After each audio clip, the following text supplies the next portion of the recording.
March 1st, 1919, the Korean people became one for the independence of Joseon from Japan. Their hearts were encouraged by the 33 patriots who represented Korea, and Han Yong-un was in the vanguard of that resistance.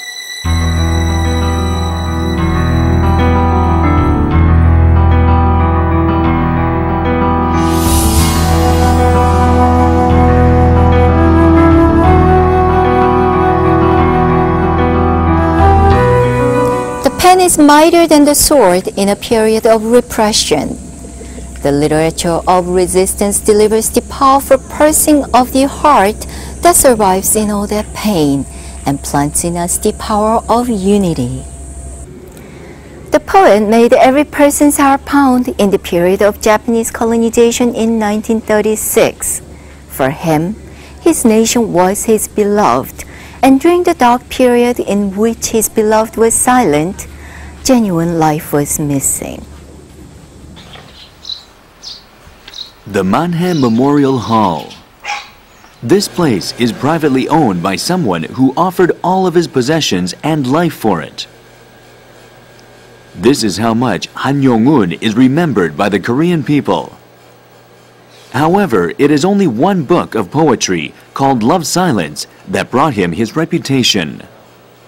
임의침묵이라고 그러는 것은 단순한 시집이 아닙니다. 그것은 문학사적으로 보면 참으로 아름다운 사랑의 노래라고 말할 수 있고, 또 다르게 말하면 저항의 노래다 이렇게 말할 수 있지만요, 사실은 그것은 진리를 추구하는 진정한 나를 찾아 헤매는 그런 순례의 노래다라고 저는 생각을 하는 것입니다. 임의침묵이 말하고자 하는 것은 투쟁이나 전쟁, 저항이 아닌 겁니다. 그것을 넘어선 더 큰 사랑, 더 큰 인간에 대한 따뜻한 평화의 철학, 세계 인류에 대한 평화 사상, 이것이 한용운 사상의 핵심이다 이렇게 말할 수가 있습니다. The Baekdam Temple was the starting point for Han Yong-un's spiritual life. It was where he converted to Buddhism at the young age of 26. He gathered much attention from people through his reformative views and new logic of Buddhism. But he could not turn away from the suffering of his nation. In 1910, Korea was annexed to Japan. As he saw the sorrow and agony of his people, Han Yong-un himself went through a dark period where he lost his love. Although his love was silent in darkness and despair, he could not keep silent. He could not part with his love without a fight.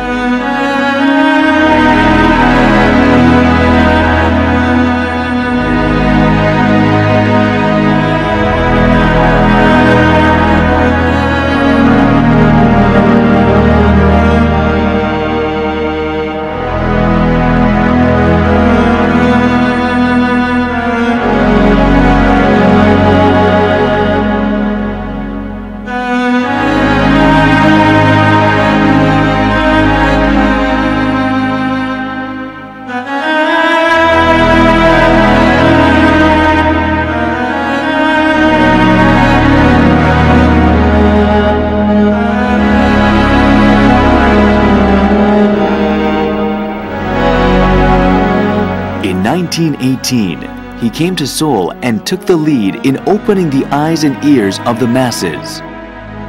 And on March 1st, 1919, he acts as an influential figure in the rebellion for Korea's independence with the 33 patriots representing Korea.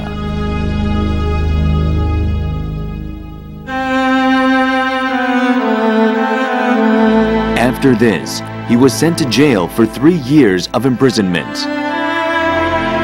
만해 한용운 선생은 옥중에서 묵비권을 행사하다가 7월 10일, 1919년 7월 10일 4차 공판이 열릴 때 비로소 이 말문을 열립니다. 피고는 왜 말이 없는가 하고 질문하니까 조선인이 조선 민족을 위하여 스스로 독립운동하는 것은 100번 말해도 마땅한 노릇인데 감히 일본인 너희들이 무슨 재판이냐, 역지사지로 바꿔놓고 조선인이 일본인 너희들을 재판한다면 너희들은 그 재판에 응할 수 있겠는가 하는 말씀을 하시면서 할 말이 많다. 종이를 달라 해서 만해는 옥중에서 당신이 생각했던 조선의 독립에 대한 그 포부를 다시 하나 선언서로 써 내려갑니다. After his release, he urged the awakening of youths in every part of Korea. In 1925, he finally completed the collection of poems that he is well known for, Love's Silence. His world of literature was, in a word, about resistance.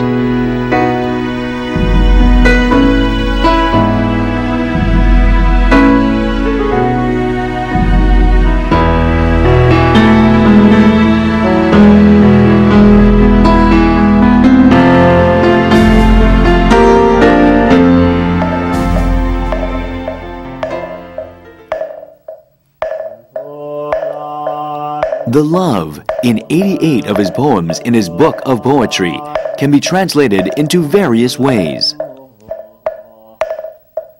But it ultimately holds in it his hope for delivering his feelings toward his love to others through his practices. 님의 침묵이 쓰여진 것이 1925년입니다. 그때는 바로 강도 일본에게 나라를 빼앗긴 시대 아닙니까? 그런 외부적인 환경적인 요인으로 보면 님은 분명히 조국이고 민족일 수 있다는 얘기입니다. 그리고 한 걸음 더 나가면 그것은 바로 진리일 수도 있고 동시에 그것은 바로 잃어버린 나, 진정한 나일 수 있다. His thirst toward his love grew as time passed by. He worked on satisfying that thirst through writing during his last years. He especially used intense metaphors to inspire the national spirit against the Japanese.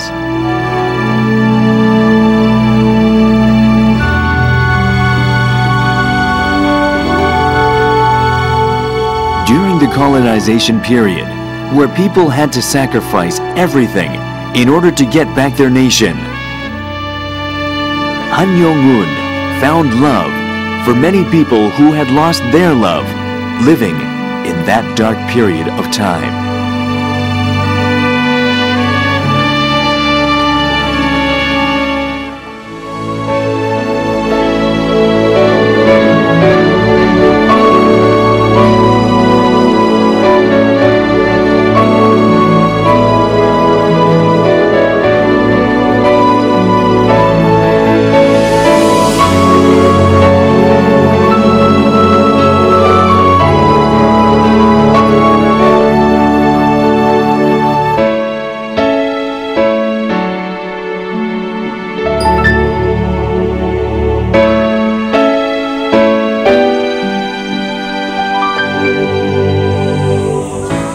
As we dread parting when we meet, so we promise to meet again when we part.